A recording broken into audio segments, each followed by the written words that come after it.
नमस्कार। आज के इस खास विश्लेषण में आपका स्वागत है। एक पर्यावरण राजनीति के शोधकर्ता और प्रोफेसर के तौर पर आज हम एक ऐसे विषय की गहराई में उतरने वाले हैं जो सचमुच हमारे महासागरों के भविष्य को तय कर सकता है।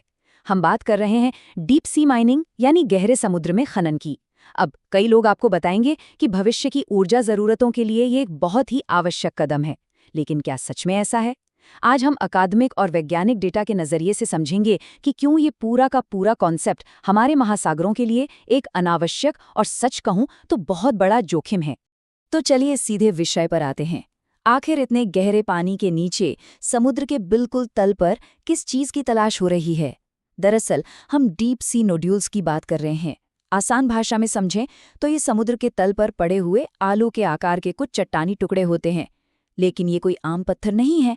इनमें जिंक, मैंगनीज, मोलिब्डेनम, निकल और कई दुर्लभ तत्व भरे हुए हैं। और आज के इस एनर्जी ट्रांजिशन के दौर में इन्हीं नोड्यूल्स को बाहर निकालने की होड़ मची हुई है। आज की हमारी इस चर्चा का एजेंडा कुछ इस तरह रहेगा। सबसे पहले हम द डीप सी फ्रंटियर को समझेंगे, फिर हम इसकी पर्यावरणीय लागत को मापेंगे।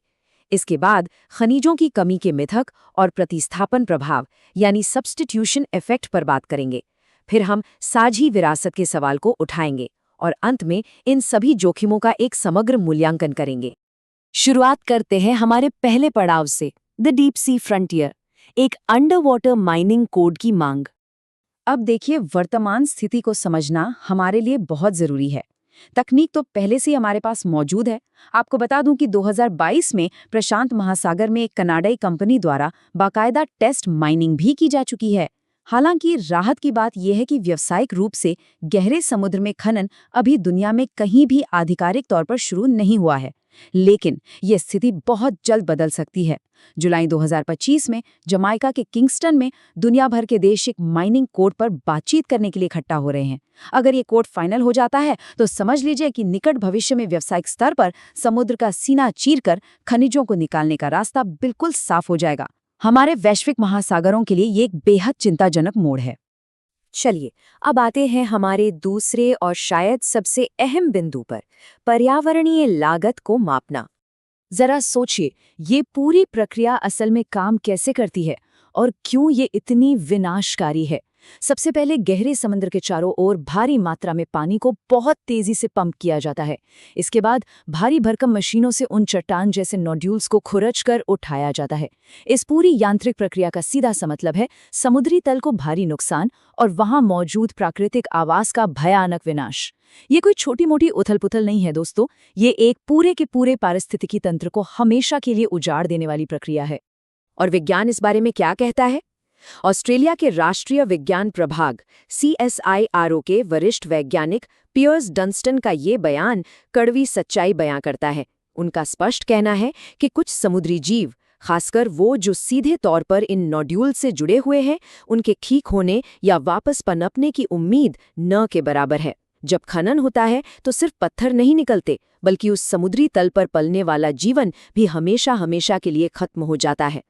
देखिए, भले ही कुछ लोग बड़े बड़े दावे करें कि हम नए पर्यावरणीय प्रबंधन ढांचे बनाकर इसे सुरक्षित कर लेंगे, लेकिन सच तो यह है कि विशेषज्ञ इस बात को लेकर गहरे संदेह में हैं। सच्चाई ये है कि हम इन गहरे पानी के पारिस्थितिकी तंत्रों के बारे में बहुत ही कम जानते हैं, और जब हमारी जानकारी ही इतनी अधूरी है तो वहां बिना किसी बड़े नुकसान के सेफ माइनिंग करना लगभग असंभव है। पारिस्थितिक प्रभावों के प्रभावी निगरानी करना एक ऐसा खोखला दावा है जिस पर वैज्ञानिक समुदाय बिल्कुल भी भरोसा नहीं करता।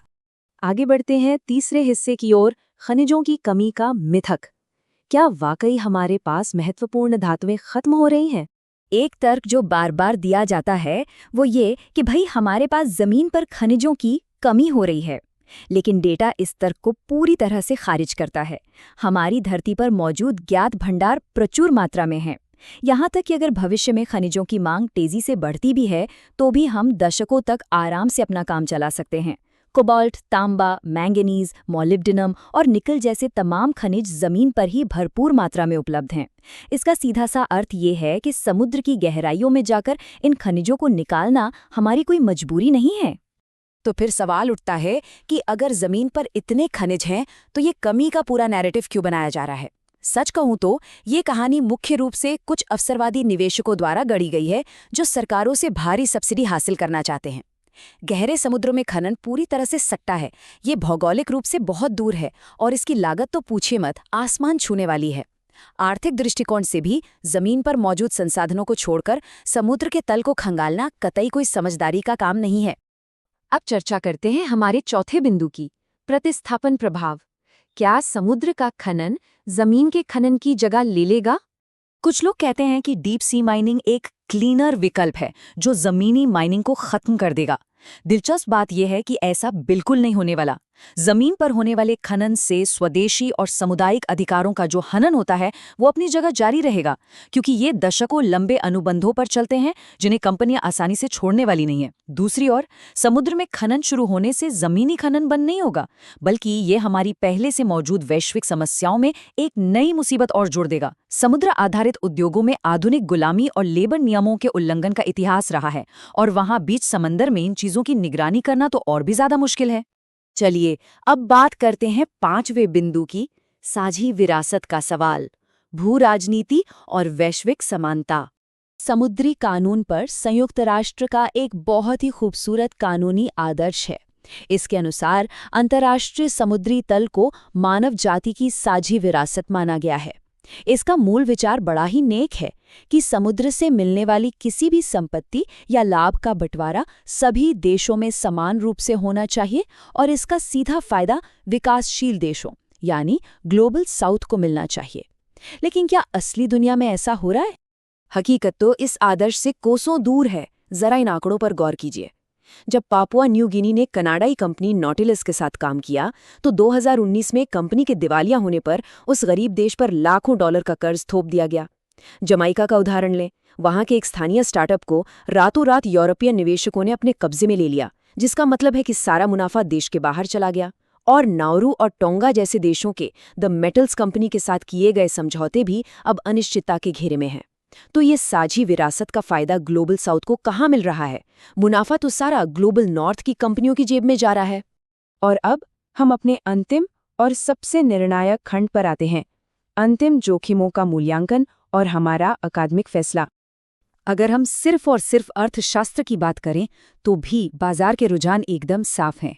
डीप सी माइनिंग सिर्फ पर्यावरण के लिए ही हानिकारक नहीं है, बल्कि ये एक बेहद खराब और अस्थिर वित्तीय निवेश भी साबित हो रहा है। कई बड़े कॉर्पोरेट निवेशक या तो इससे अपने हाथ खींच चुके हैं या फिर दिवालिया हो गए हैं।